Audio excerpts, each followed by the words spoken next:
This is LBC. Message Natasha Devon on WhatsApp now. 0345 6060 973.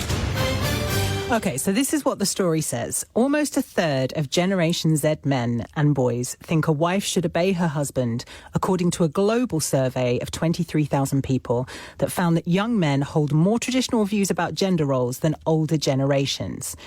It found that Gen Z males born between 1997 and 2012 were twice as likely as baby boomer men born between 1946 and 1964 to have traditional views on decision-making within a marriage, with just 13% of men in the older cohort agreeing that a wife should always obey her husband.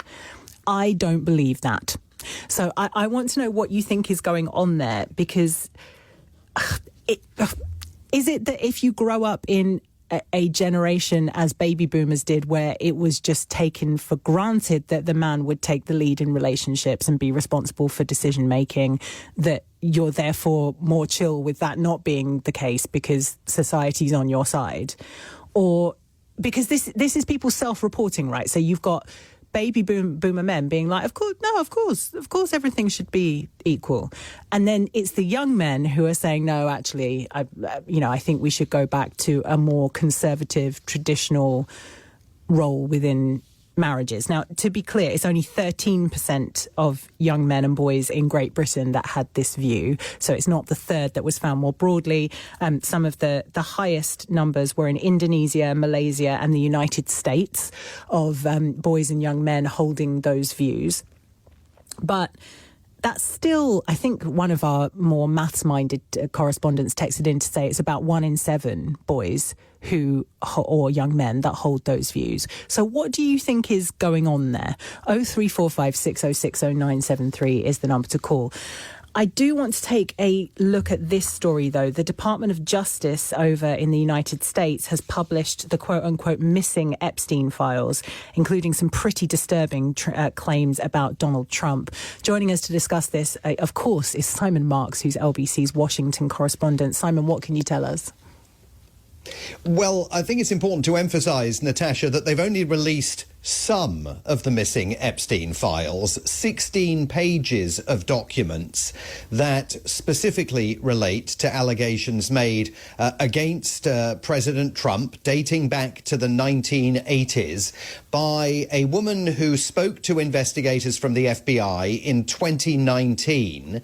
And when the first batch of 3 million documents was released, 3 million pages of documents was released at the end of January, those documents gave the impression that this woman had only been interviewed once by the FBI. But thanks to investigations carried out by, among others, an independent investigative journalist by the name of Roger Sollenberger, he discovered that she'd been interviewed another 3 times and that summaries of those conversations were not included in the documents that were released at the end of January. Now, they've released 16 pages, but there's another 37 pages pertaining to the allegations made by this particular woman that still have not been released. And then on top of that, there's another 3 million pages of documents that the Department of Justice says it can't release because it would put witnesses and survivors of Epstein's abuse at risk, and it would impact the sanctity of ongoing investigations by the Department of Justice. All of this is, of course, fueling accusations that Attorney General Pam Bondi is engaged in a cover-up. And when you look at these 16 pages of fresh evidence that's been put into the public domain, I mean, evidence dating back to 2019 that we hadn't previously seen, it does suggest, it doesn't say, but it implies that the FBI found this woman's allegations to be sufficiently credible that they interviewed her not once, not twice, not 3 times, but 4 times. And the last time she went in, she acknowledged that she didn't really understand what the point of the conversation was, because these alleged crimes had taken place in the 1980s when she was only 13 or 14 years of age, and they were beyond the criminal statute of limitations in the United States for any kind of criminal prosecution to be launched, although she also made it clear to the FBI that she had appointed lawyers with a view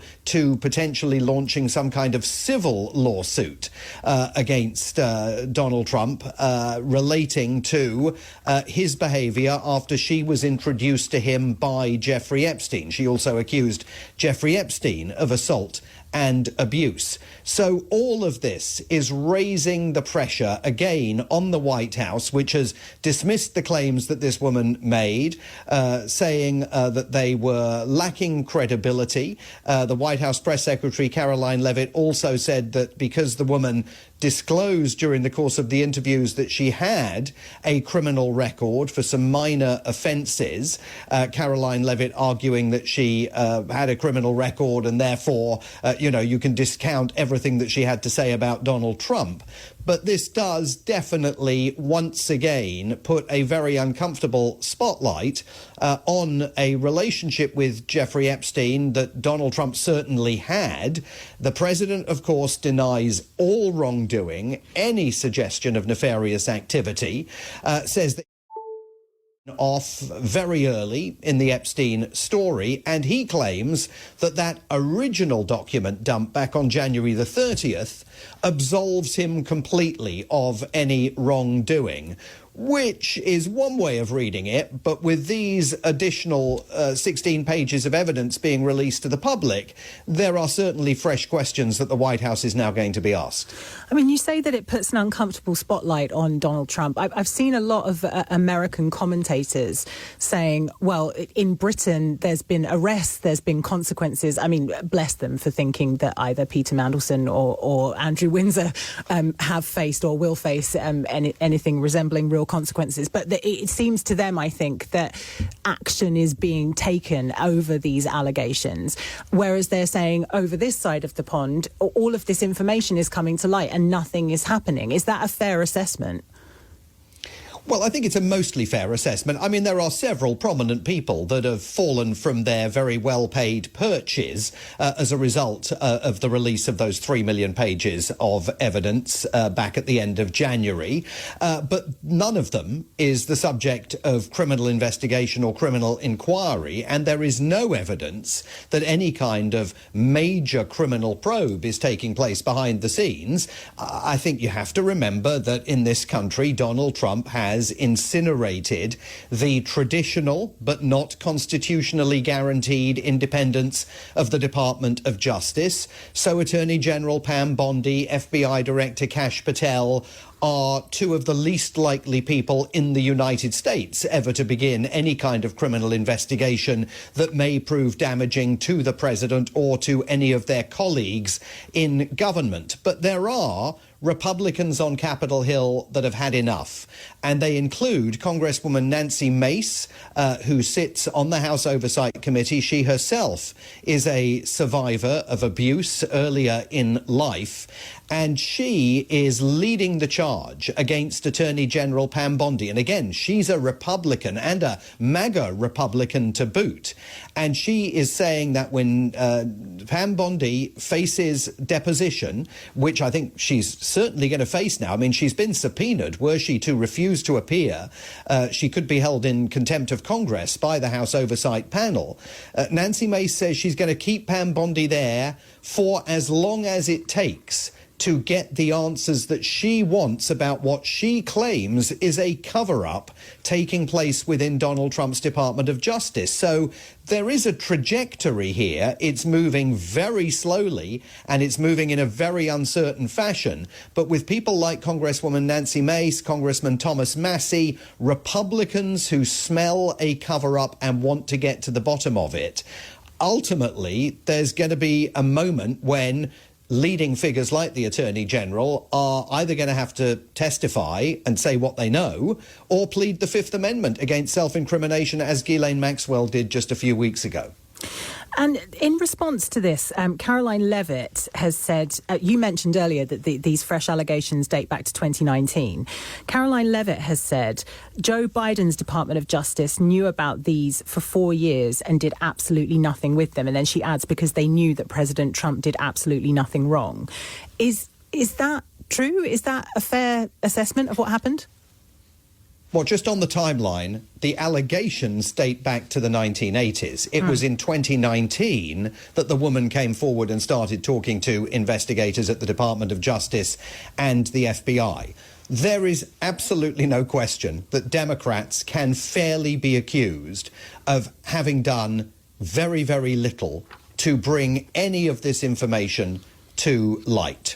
And it is also true that as recently as last July, the former Speaker of the House of Representatives, Nancy Pelosi, was publicly arguing that all the talk about Epstein and the files and the calls by members of her own party on Capitol Hill for the files to be released was a distraction. She said we shouldn't even be talking about it. It's a distraction that is taking the attention of the public away from dinner table, kitchen table issues about the economy, and that's how you're going to get Trump, not on this Epstein stuff. And there are people who look at that and say, given that Bill Clinton features extensively in the Epstein files, although, of course, as he testified when he was deposed a few days ago, insists he saw nothing criminal, engaged in no kind of criminal activity, there were definitely Democrats that didn't really want all of that being unearthed, because I think in many cases they were uncertain about where that was going to lead and where this story was going to lead for other prominent Democrats. Former Treasury Secretary Larry Summers, who has just been forced to give up his perch as a professor at Harvard over some of the allegations contained and the revelations contained in that document release. So it is a fair claim to argue that the Democrats were not particularly enthused about advancing this story. What's happened over the course of the last 18 months or so is that both parties have suddenly realized that for the public, it's not just conspiracy theorists in MAGA world who want to get to the bottom of this. There are all sorts of people that think there is some kind of a major cover-up going on. And with each passing day, the activities of this Department of Justice certainly fuels that narrative. I was listening to a podcast recently where they were arguing that they thought that there was a strategy behind, this piecemeal releasing of the Epstein files, that the deadline for them to release them in their entirety passed a long while ago. And they thought that the strategy was to allow us to experience the shock and disgust at some of the allegations and the details that are contained within them, to just get to a point where our kind of nervous systems had calmed down, and then they released the next lot. And it was a process of desensitizing us to the information contained within them. Do you think that there's something in that? I think there might be something in that. I think that the whole strategy remains trying to run out the clock for as long as possible in terms of putting stuff into the public domain that may or may not be embarrassing to President Donald Trump or others within the Republican or Democratic Party firmaments.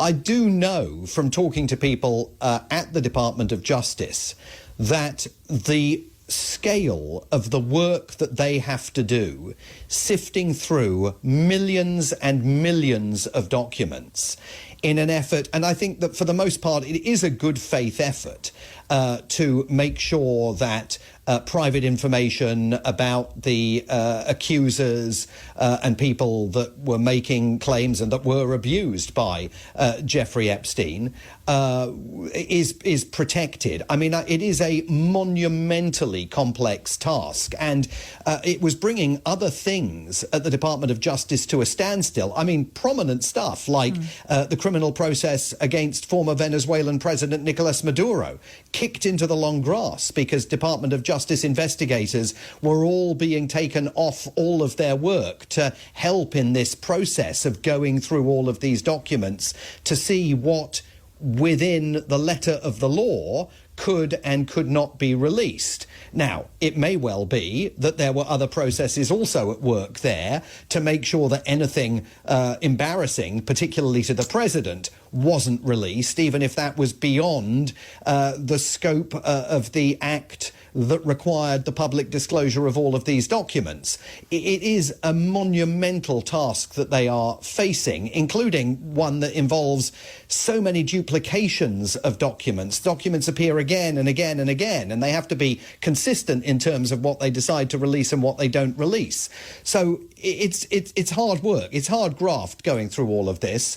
But also, it's clear that they want to run the clock out for as long as they can, and also a questioning. I think that the legal fraternity here is questioning what the public is supposed to do with all of this raw evidence, because we, the members of the public, we have no legal training. We're not really attuned to knowing. You look at these allegations against Donald Trump, they look absolutely terrible, but we're not in a position to make a determination, as FBI investigators would have had to have done, about whether these are credible allegations, whether they're real, whether they're simply designed to damage him and disparage him. I mean, that's really tough.